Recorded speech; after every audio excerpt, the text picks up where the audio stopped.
E a aula hoje vai ser o seguinte. Eu comecei a resolver as questões do Enem com o pessoal do segundo ano. Não terminei, não só porque eu não estou só resolvendo, eu estou fazendo um apanhado da matéria, do tópico em cada questão, né? Então, são 14 questões de biologia que eu identifiquei no Enem, nesse último agora, que foi... que teve aí nessas 2 últimas semanas, né? Sem contar esse último fim de semana. Então, são 14 questões. Eu consegui chegar até a 8ª. Então, o que eu fiz? Eu gravei, né? Eu vou continuar com vocês, da 9ª até a 14ª. Se der tempo, a gente volta até nas primeiras, que eu não resolvi com vocês. Aí fica as 2, entendeu? Eu vou disponibilizar para o primeiro e para o segundo ano. Metade das questões resolvidas com o segundo ano e o restante agora com vocês. Entenderam? A continuação. Vamos ter que voltar agora. Se der tempo de voltar com vocês, a gente volta. Mas se não, fica essas 2 aulas. Beleza? Então vamos lá. Deixa eu compartilhar minha tela.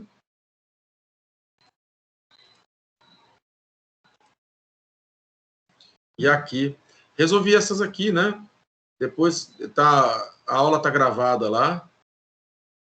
E depois a gente volta, tá bom? O Enem, ele é, vamos dizer assim, né, o maior vestibular do país. Durante muito tempo, o maior vestibular do país foi a FUVEST. Depois, com a criação do Enem, ele passou a ser o maior vestibular do país.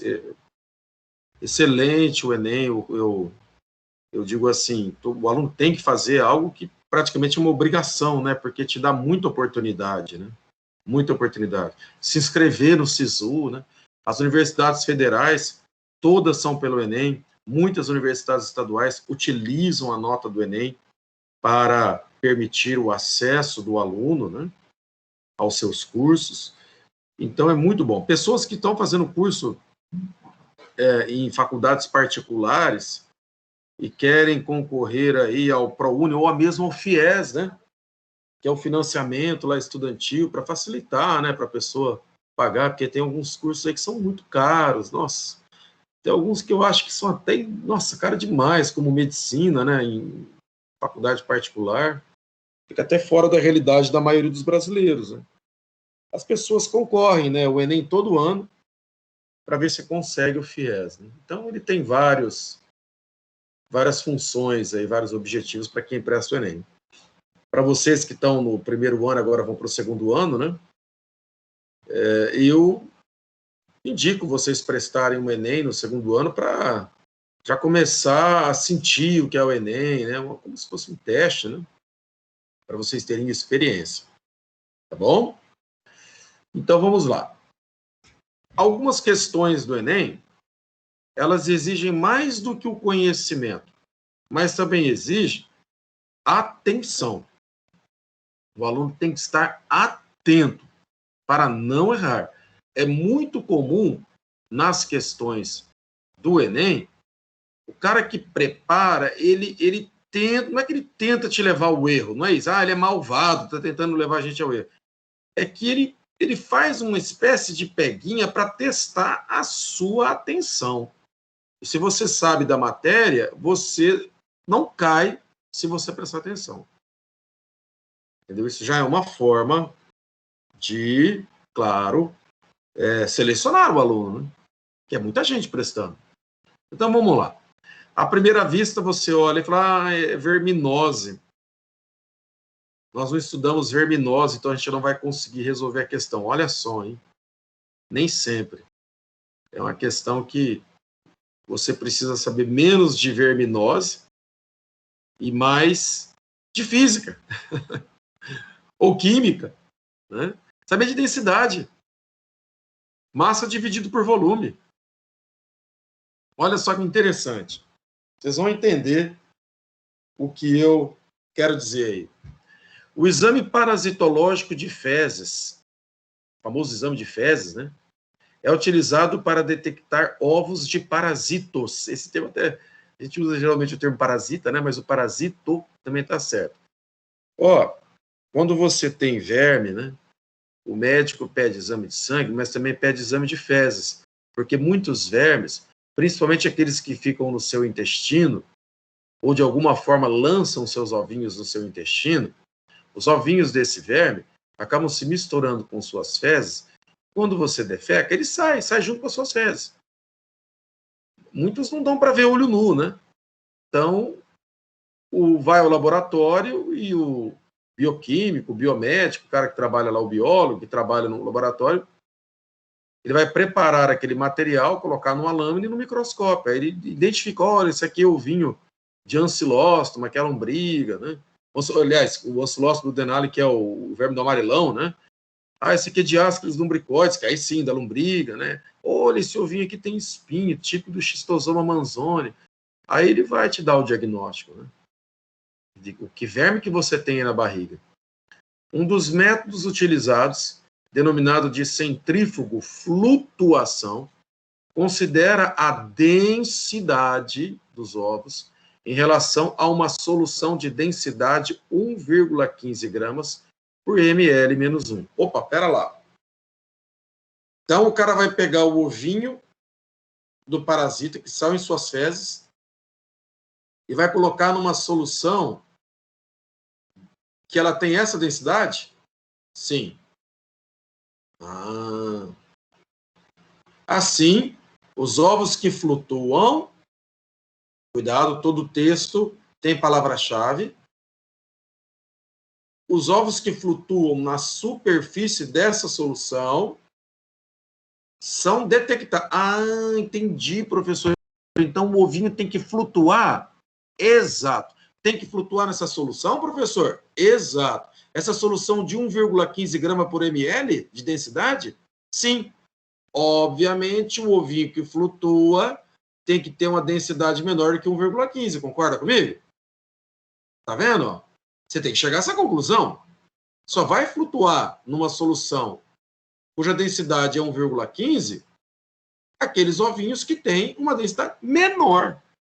Por exemplo, do Ancilóstoma. Sim, a densidade é 1,06. 1,06 é menor que 1,15. Do Ancilóstoma também, 1,11. Do Ascaris sum, 1,13. Também. Do Schistosoma manzoni. Ah, não, esse não, ó. A densidade do ovinho do Schistosoma manzoni, que é um verme, é de 1,18. Ele não vai flutuar, ele vai afundar. E da Taenia saginata, escreve Taenia, mas lê Taenia, né?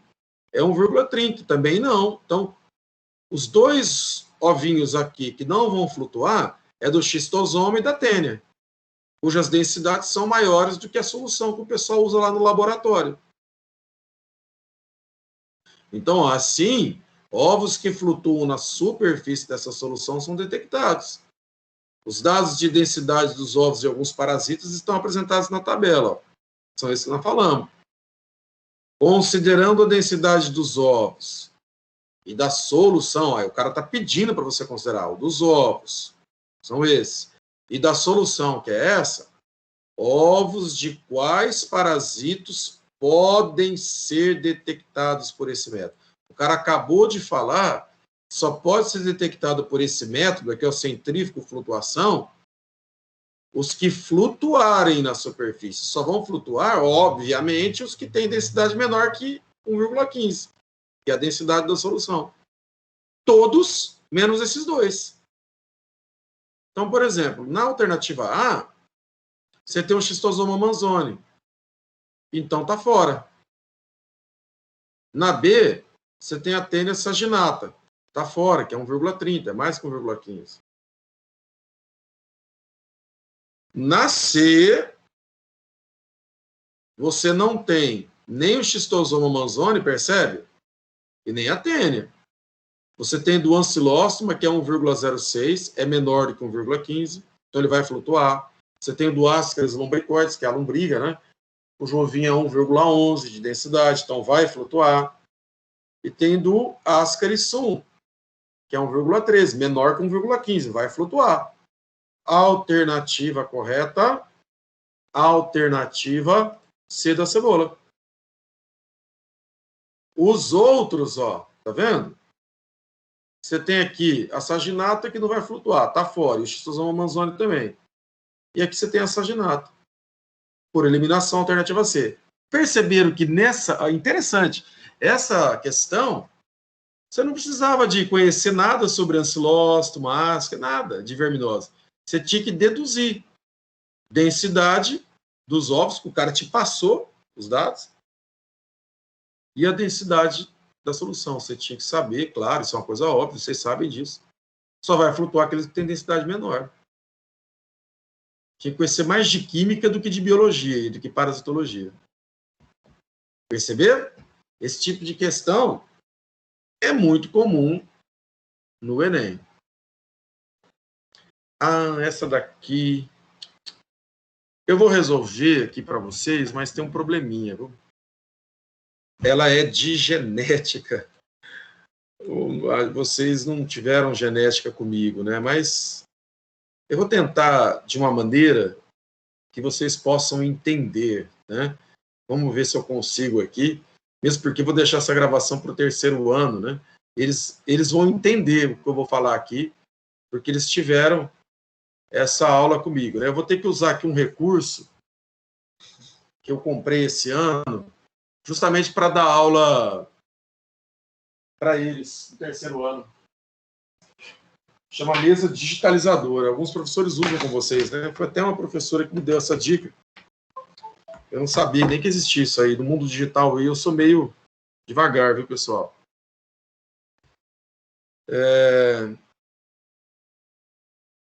Nossa, eu apanhei no começo da pandemia, não sabia como que eu ia dar aula de genética, né? Porque você precisa de fazer continha. E eu apanhei muito, né? Eu apanhei muito, porque eu comprei lousa. Ixi, uma porcaria, né? Professor, tá dando reflexo, não tô vendo nada. Ixi. Aí até que a Maria Elisa, a professora, falou, não, Cadu, usa mesa digitalizadora, tal, que você resolve isso aí. Aí ela me explicou o que era, eu fui no Mercado Livre lá e comprei. Fiz um pequeno investimento aí. Não é tão caro, mas também não é baratinho, não. Vamos lá. Olha, como que eu vou fazer? Vamos lá. Grupos sanguíneos, né? Todo mundo sabe, né, que tem pessoas que são do grupo A, tem sangue tipo A, sangue B, sangue AB, sangue O. E esses fenótipos, essas características, fenótipo é característica, eu sou do grupo A, ele é do grupo B, ele é sangue tipo AB, ele é sangue tipo O, são características determinadas por genes e genótipos. Por exemplo, a pessoa do grupo A, ela pode ter esse genótipo, IA ou IAzinho. A pessoa do sangue tipo B, ela pode ter esses genótipos, IB ou IBzinho. A pessoa do sangue tipo AB, ela só tem um genótipo, IA e B. E a pessoa do grupo O sempre vai ser Izinho. Só tem esse genótipo. Vocês vão aprender comigo ainda. Em genética de população, você pode descobrir qual é a frequência de um gene, por exemplo, aí, ó, o gene A, o gene B, o genezinho na população. E você também, conhecendo a frequência do gene, frequência é quantos por cento tem, entendeu? Ah, esse gene aparece em 10% das pessoas, 20%. Conhecendo a frequência dos genes, você pode conhecer a frequência dos genótipos. Genótipo é um conjunto de genes. Não sei se vocês entenderam, eu vou compreender se vocês falarem que não, porque vocês são do primeiro ano. Vocês vão aprender comigo ainda isso, tá? E não é nem agora no próximo ano letivo, é só no terceiro ano. Mas vamos lá. Uma população encontra-se em equilíbrio genético quanto ao sistema ABO, que é esse tipo de sangue, em que 25% dos indivíduos pertencem ao grupo O. Então é assim. Vou ver se eu consigo fazer aqui com vocês. 20, eu apanho muito disso aqui. 25% do pessoal tem sangue tipo O. A pessoa do sangue tipo O, ela tem esse genótipo, Izinho. Então a gente põe assim, ó, a frequência do genótipo Izinho é igual a 25% ou 0,25. 0,25 é a mesma coisa que 25%. Vocês sabem disso? Se dividir 25 por 100, você vai ter 0,25. Então, na verdade, a frequência de izinho e izinho é igual a 0,25. Mas vocês sabem, o genótipo izinho e izinho é 0,25. Mas na matemática, se você isola o izinho, ó, frequência de izinho ao quadrado é igual a 0,25. Concorda que frequência de izinho ao quadrado é a mesma coisa que de izinho e izinho? Que é o izinho duas vezes. Então, frequência de I ao quadrado, I é o gene, izinho e izinho é o genótipo, é igual a 0,25. Mas a frequência de izinho, raiz quadrada de 0,25, é a mesma coisa. Frequência de izinho é igual a raiz quadrada de 0,25, é a mesma coisa que frequência de izinho ao quadrado igual a 0,25. E qual que é a raiz quadrada de 0,25?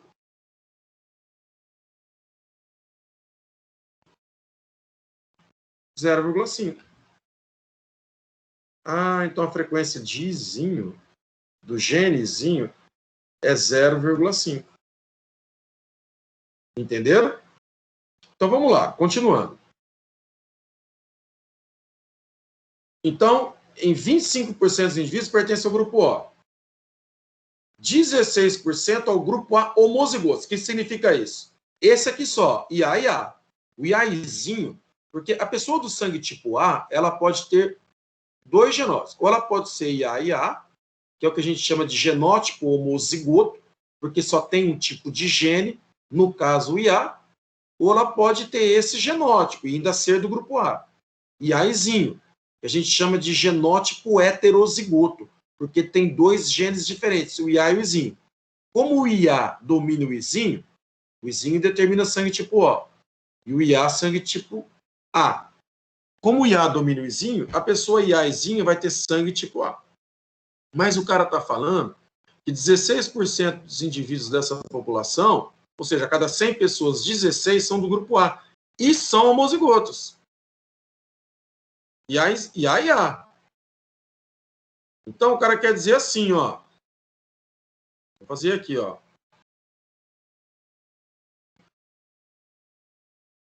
16% tem sangue tipo A. Como se não bastasse, eles são homozigotos. O genótipo deles é IA e A. Ou seja, a frequência do genótipo IA e A é igual a 16% ou 0,16. Concorda comigo? Ou 0,16. Isso é a mesma coisa que frequência de IA ao quadrado, que é igual a 0,16. Que é a mesma coisa que frequência de IA, GNA, determina sangue A, raiz quadrada de 0,16. Que é a mesma coisa que frequência de IA é igual a 0,4. Raiz quadrada de 0,16 é 0,4. Nossa, por que ficou assim? Deixa eu voltar. Entendeu? Entenderam? Então, agora a gente tem a frequência do GNA na população, é 0,4 ou 40%, e a frequência do izinho, que é 0,5. Beleza, vocês vão aprender bem isso aí no terceiro ano, mas acho que dá para entender aí, né?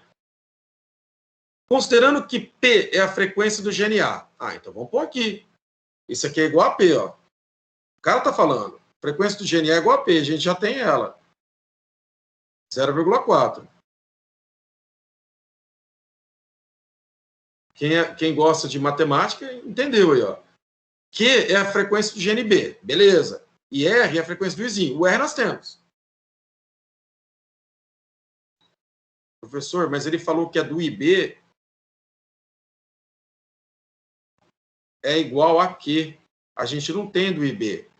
Opa, tem sim. Na população, pessoal, na população, nós só temos 3 genes. quando a gente leva em consideração o sistema BO, sangue A, B e O, nós só temos 3 genes. Nós temos o gene A, o genezinho e o gene B. Tem mais algum gene além desses 3 aí? Dá uma olhada, ver se vocês acham. Não tem. Por dedução, ficou lógico qual que é a frequência do IB. Como assim, professor? Se a frequência do Izinho é 0,5, é igual a R, e a frequência do gene A é 0,4 igual a Q, soma 0,5 mais 0,4 é 0,9. Para 1 está faltando quanto? 0,1. 50% dos genes aí é Izinho. 40% é IA. Só tem mais um gene, que é o IB. Os outros 10%, obviamente, é IB.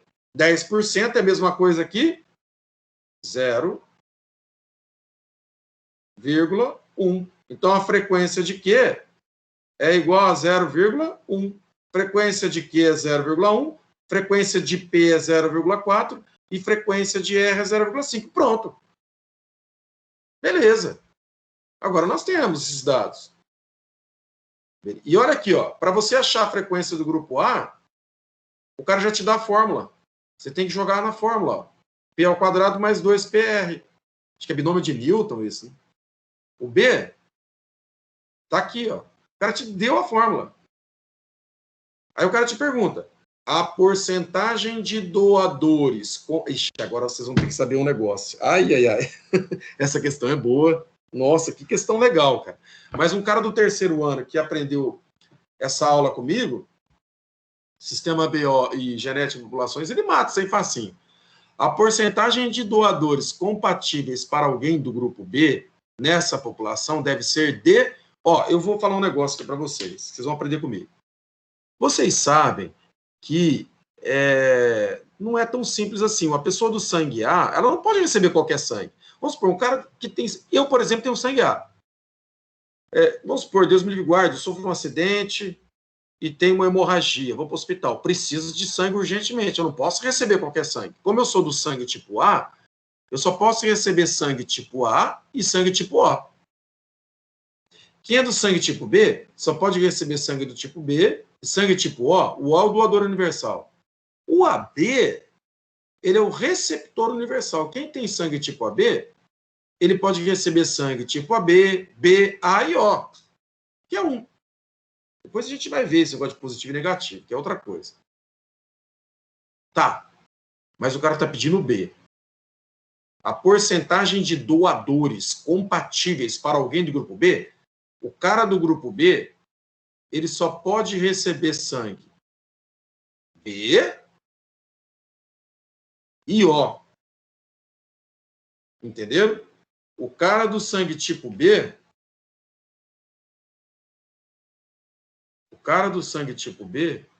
ele só pode receber sangue de outra pessoa que tem sangue B, mas ele pode receber também do O. O é o doador universal. Se ele receber sangue tipo A, ele morre. Ele pode morrer. Dá uma alergia lá terrível, o cara pode morrer. Se ele receber a B, é a mesma coisa. Ele só pode receber de B e de O. E o cara está pedindo a porcentagem de doadores compatíveis para o grupo B. Você tem que ver a porcentagem de B, o cara já te deu aqui, e a porcentagem de O. Entenderam? A de O tá fácil. Né? Qual que é a porcentagem dos indivíduos de sangue tipo O? Aí, no nosso, de doadores, aqui, a frequência, né? A frequência deles, né? Por exemplo, a frequência de tipo O. O cara tá falando para você, ó, você só aplica a fórmula R ao quadrado. Ele foi bonzinho, ó. É só você jogar R ao quadrado. Você tem a frequência do R? Eu tenho. No começo lá ele até já falou, né? 0,5 ao quadrado. A frequência é... Ele já até te passou essa informação no enunciado, mas eu quero fazer de novo.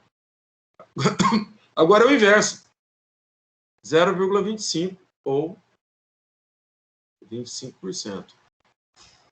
Porcentagem de O. Beleza.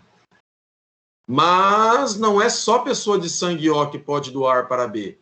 A própria pessoa de sangue B também pode doar para B. Peraí. Entenderam? Então você tem que ver qual que é a frequência da pessoa de sangue B nessa população.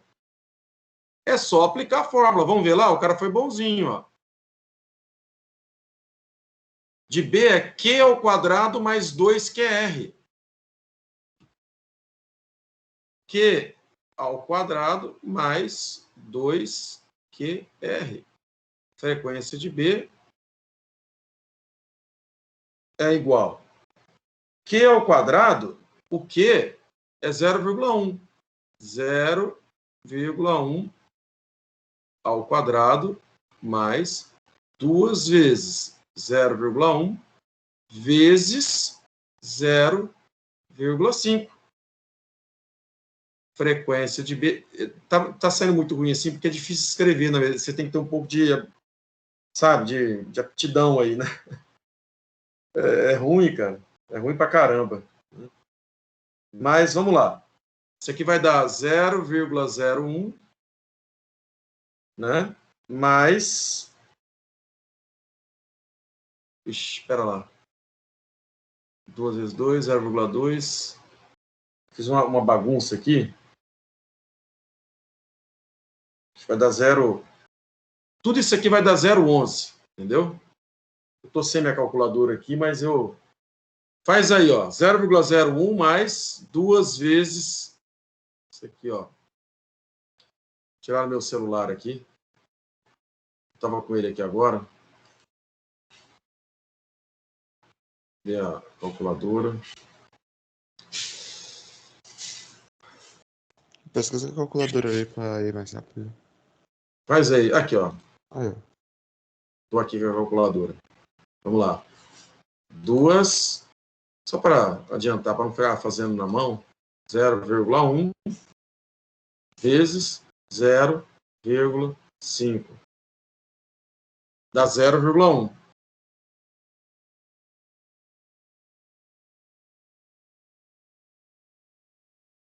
Nossa, mas é ruim escrever assim na mesa. Você tem que ter... Porque você não olha para a caneta. Não sei se vocês conhecem mesa digitalizadora. Você não olha na caneta. É ruim demais. 0,01 mais 0,1. Dá 0,11. Né? Então, a frequência de B é essa aqui, ó. Então, é tanto B quanto O que podem doar. Né? Então, você vai pegar 0,25 mais 0,11.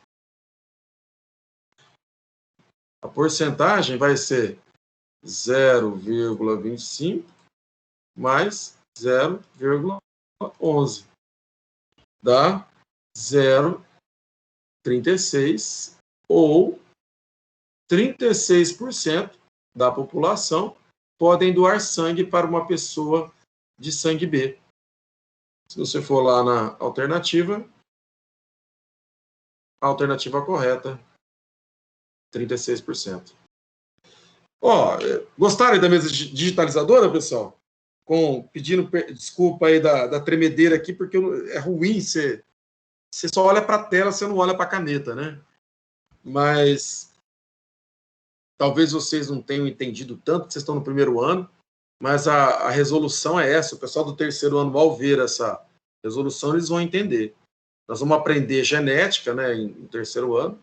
Primeiro vocês vão aprender comigo, grupos sanguíneos ABO, depois RH, e lá no final da genética vocês vão aprender genética de populações. Esse é um exercício que juntou os dois conteúdos, sistema ABO e genética de populações.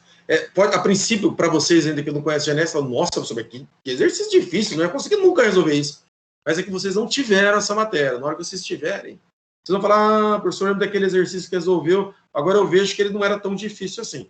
Só que assim, eu costumo dizer, não é um exercício difícil, mas é um exercício trabalhoso, né? Trabalhoso. Vai perder um tempinho aí. Alguma dúvida?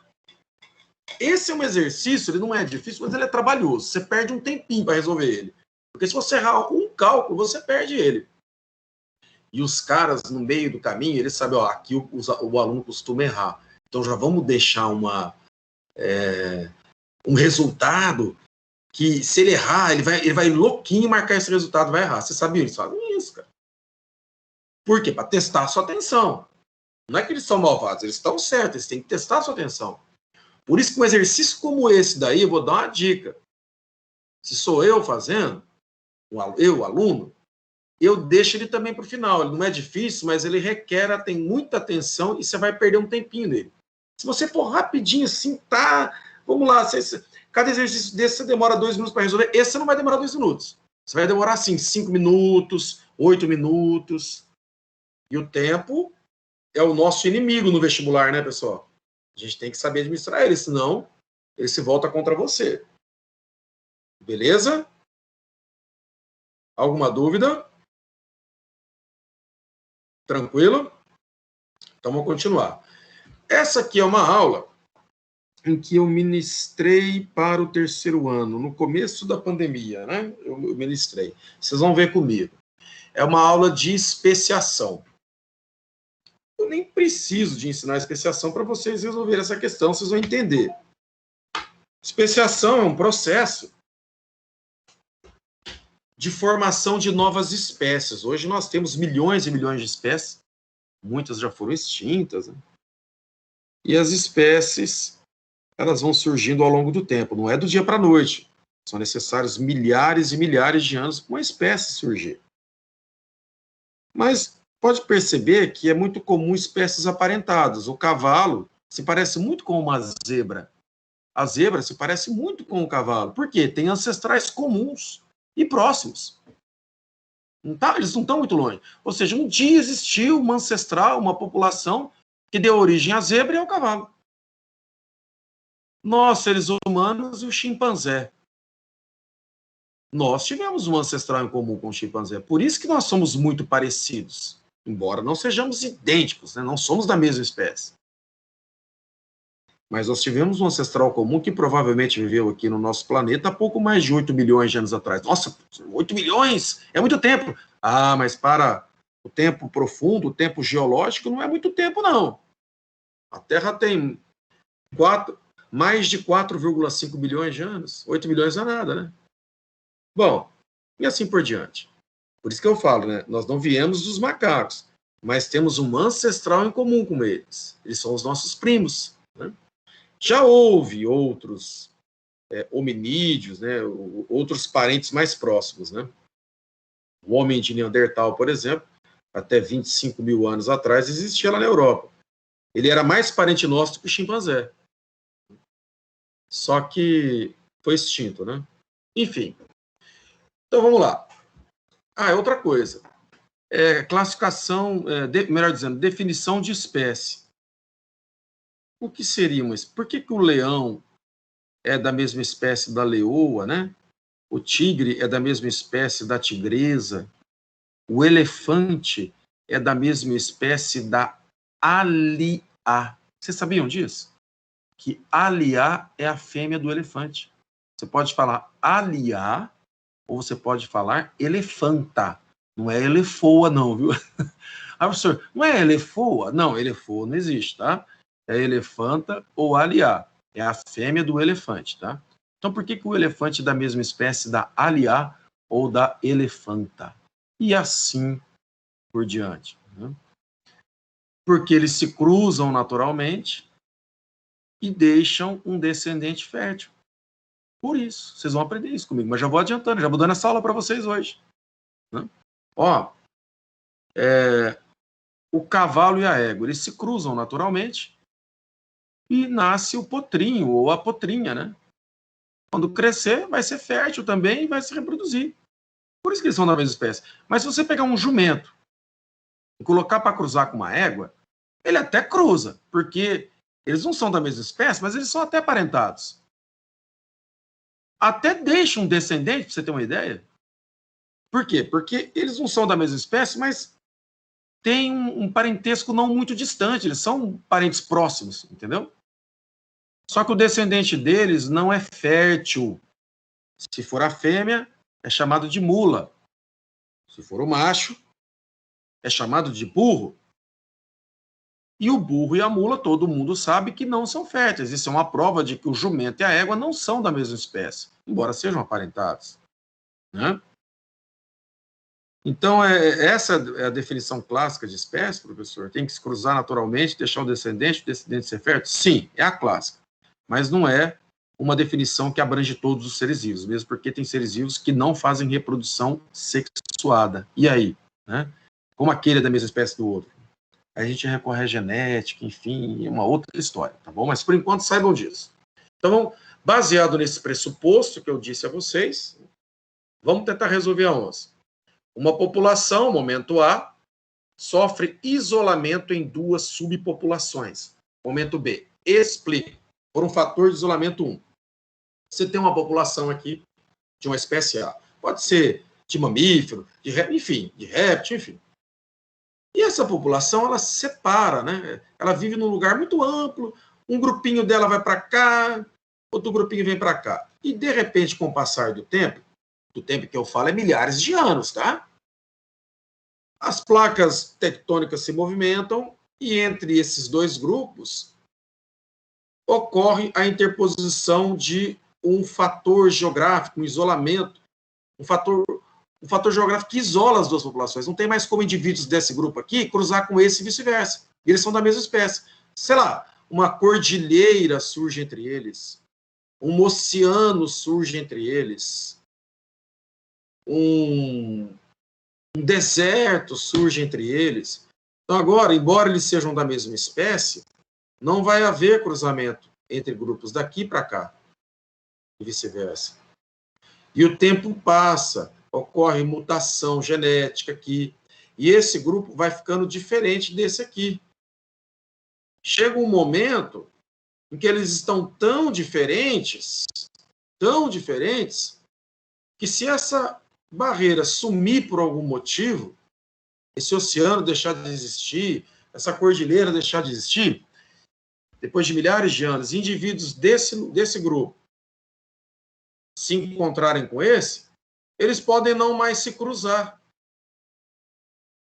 Isso é uma prova de que eles não são mais da mesma espécie, embora tenham um ancestral em comum. Pronto, aconteceu aqui uma especiação. Especiação. Entendeu? Ou seja, a formação de duas espécies diferentes, tendo elas um ancestral em comum. Isso é muito comum na natureza. Mas, se elas ainda se cruzarem, deixarem um descendente fértil, significa que não formamos aqui duas espécies diferentes, elas continuam uma espécie só. Entenderam isso? Vamos continuar o exercício. Passado um tempo, essas subpopulações apresentam características fenotípicas. Fenotípicas são características físicas, fisiológicas, né? Cor do olho, tamanho da pata, tipo de pelo, característica. E genotípico, ou seja, genótipo, conjunto de genes que as distinguem, momento C, representadas na figura pelas tonalidades de cor. O posterior desaparecimento do fator de isolamento 1 pode levar, no momento D, a situações D1 e D2. A D1 percebe que eles não se cruzaram, ó. Ficaram ainda de coloração diferente e tal. Na D2, sim. A representação indica que no momento D, na situação D1, ocorre um fator de isolamento, um novo fator de isolamento geográfico? Não. O cara disse que o fator de isolamento geográfico é o 1. Ele desapareceu. Nada a ver. Alternativa A. Nada a ver. D1 existe. D1. Existe uma única população distribuída em gradiente? Olha, não. Para mim tem duas. Uma mais escurinha e uma mais clara. Então, um indício de que formou duas espécies aqui diferentes. Então, está errada, B.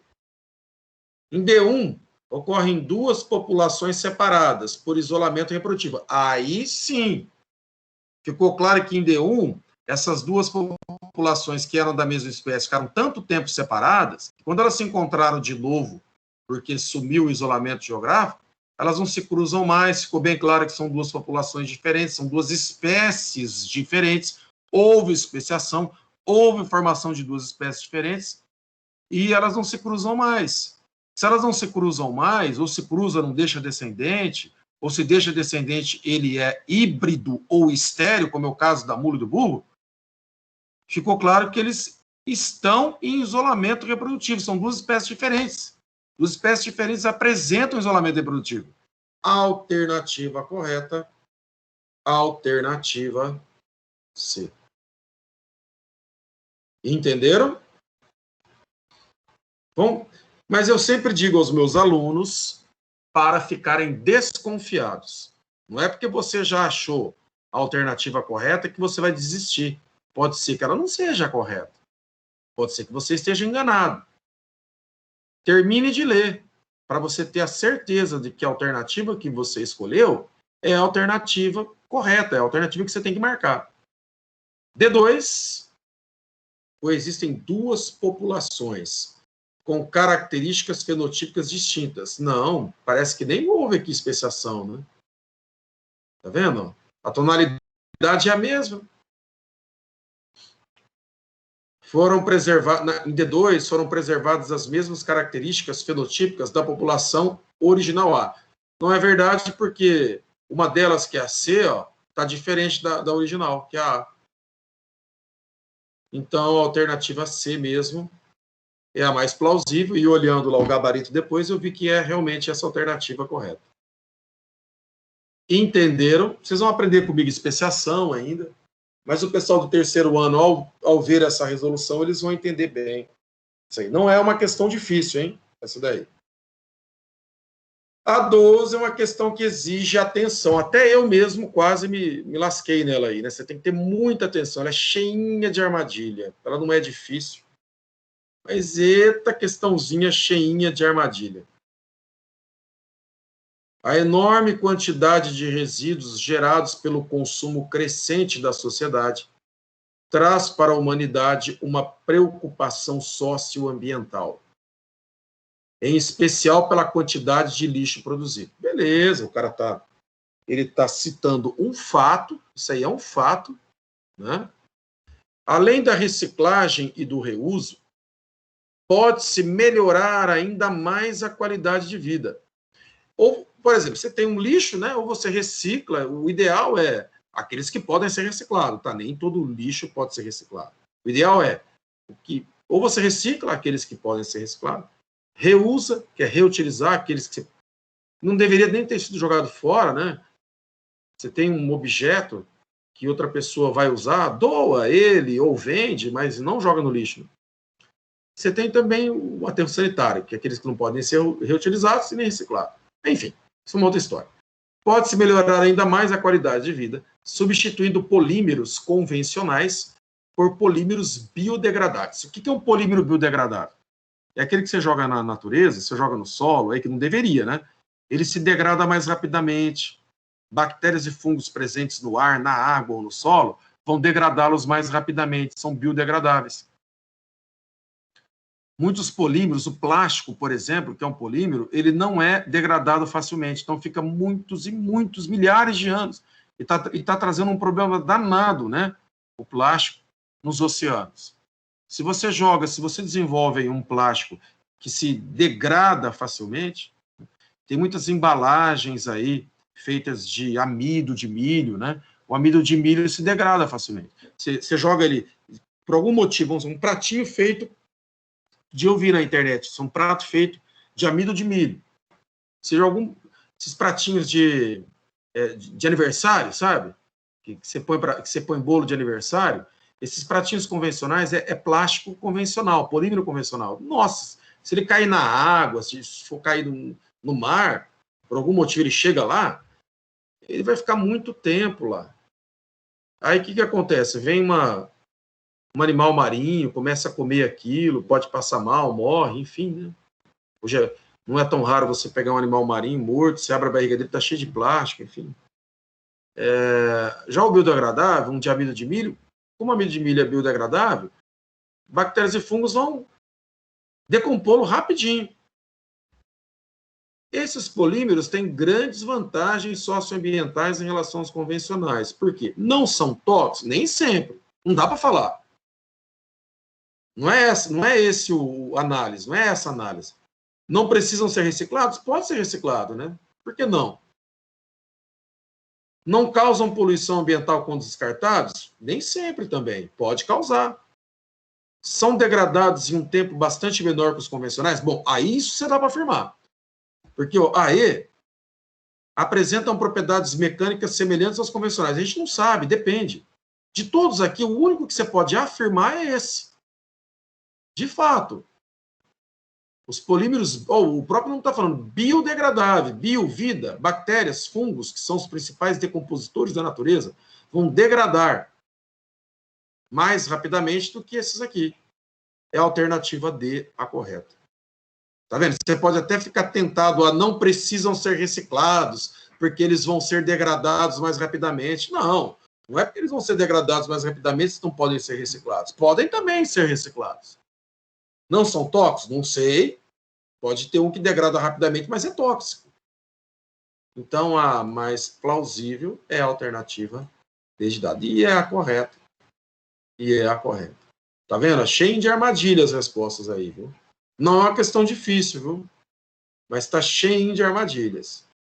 E toca no assunto do plástico, né? Dos oceanos, que é um assunto que vem sendo muito debatido, né? É um grande problema ambiental esse. Vamos ver a 13. A 13 é também algo muito conhecido em ecologia. A fragmentação dos habitats é caracterizada pela formação de ilhas da paisagem original. Aí a gente tem muito isso na região, moçada. Eu vejo muito isso nas minhas andanças aí em busca de fósseis, e agora eu estou andando de bicicleta, e eu vejo muito isso. A gente tem fragmentação, aquelas matas virgens que nós temos aqui na região, né? Que ainda é Mata Atlântica, aqui na nossa região. Você vê uma ilha ali, nossa, 5, 6 quilômetros, você vê outra lá. O habitat, né? A nossa região aqui noroeste, Votuporanga, Fernandópolis, ela é marcada por isso. Você vê ilhas de vegetação nativa. E só tem porque é obrigado também, viu? Vocês sabiam disso? O fazendeiro é obrigado a manter aquilo lá. É reserva obrigatória. Tá? É reserva obrigatória. Então, vamos lá.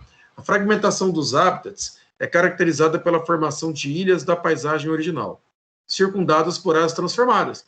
Plantação de cana, que tem muito na região, né? Laranja, pasto pro gado. Esse tipo de interferência no ambiente ameaça a biodiversidade, claro que ameaça. Imagine com uma população de onças, ainda mais onça, que é um predador de topo, que precisa de grandes extensões de mata intocada. Imagine com uma população de onças foi isolada em uma mata pequena. Elas se extinguiriam mesmo sem terem sido abatidas. Não vai precisar de entrar um cara lá com espingarda e matar todas. Elas vão passar fome. Vão brigar uma com a outra, porque o lugar onde elas estão é muito pequeno.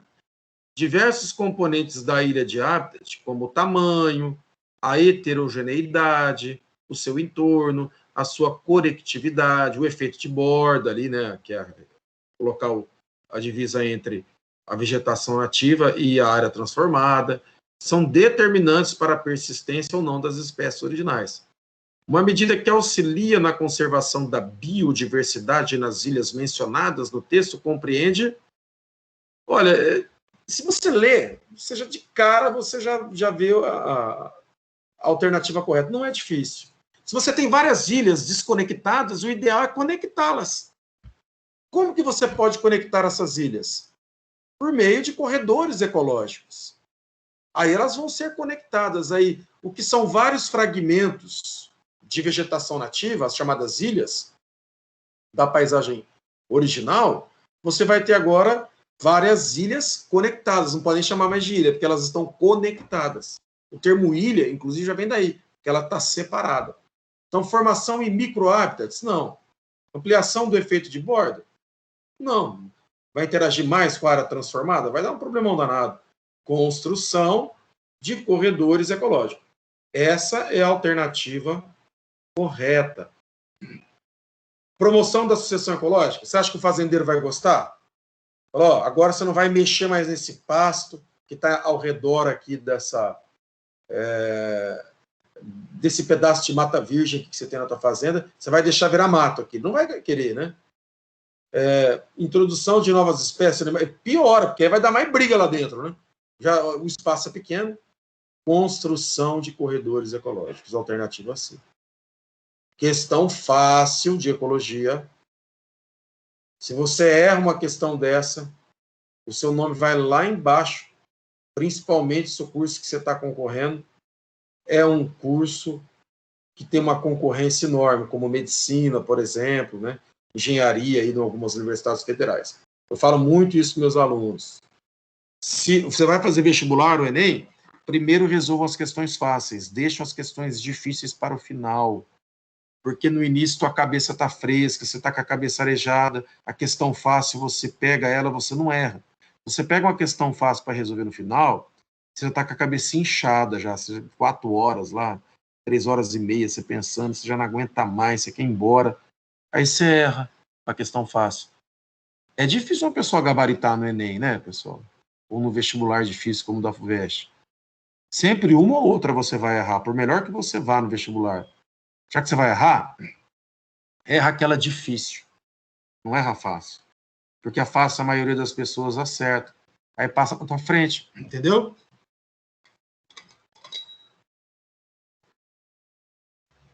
A questão difícil não é todo mundo que acerta. Então, quem acertar, se você errar, quem acertar não vai ser muita gente que vai passar na tua frente. Prestar o vestibular é igual aquele joguinho de ludo real de antigamente, não sei se você vai avançando as casas, né? Você acertou uma questão, você avança uma casa. Aí todo mundo acertou, todo mundo avança aquela casa junto com você. Mas teve um ou outro que não acertou, eles ficam na casa de trás. Entenderam? Se é uma questão difícil, poucos acertam. Aí, poucos vão passar uma casinha na frente de você. Entendeu? Vão na 14ª e última questão de biologia que caiu nesse Enem agora. Grandes reservatórios de óleo leve, de melhor qualidade e que produz petróleo mais fino foram descobertos no litoral brasileiro, numa camada denominada pré-sal. Que no Brasil, né, foi em 2007, se não me engano, muito comemorado. Petróleo de boa qualidade. Formado há 150 milhões de anos. A utilização desse recurso energético acarreta para o ambiente um desequilíbrio no ciclo do... Ecologia, nós já estudamos. Quando você... Vamos pegar assim, a gasolina é derivada do petróleo, o óleo diesel é derivado do petróleo, o querosene é derivado do petróleo. Se você queima esses combustíveis fósseis, né, nos automóveis, você libera, dentre outros, CO2 na atmosfera, você vai influenciar no ciclo do carbono.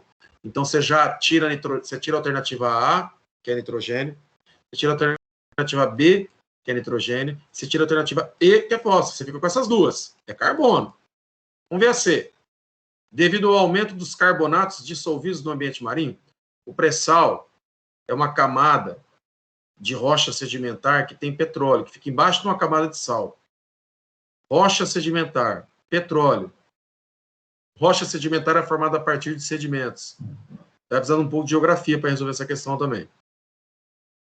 A utilização desse recurso energético acarreta para o ambiente um desequilíbrio no ciclo do carbono, devido à liberação das cadeias carbônicas aprisionadas abaixo dos sedimentos. E não só abaixo, tá? Também num sedimento, que é a rocha petróleo. O petróleo fica na rocha sedimentar, né? O petróleo é um combustível fóssil, sempre fica em rocha sedimentar. Alternativa D de dado. O cara já colocou ambiente marinho aqui para você. E fica no mar, litoral, vou colocar marinho, se lasca. O petróleo não está dissolvido ali no ambiente marinho, ele está aprisionado na rocha sedimentar. Se você tirar ele dali, né, você vai liberar cadeias carbônicas que estavam aqui nas rochas sedimentares. Esse é o pulo do gato aqui para resolver essa questão. Alternativa D de dado.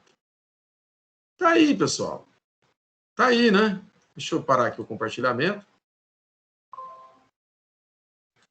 Esse foi o Enem, as questões de biologia do Enem, desse último Enem, que é o Enem de 2020, embora tenha sido ocorrido, né, em 2021 por conta da pandemia. O que vocês acharam? Deixa eu parar aqui a gravação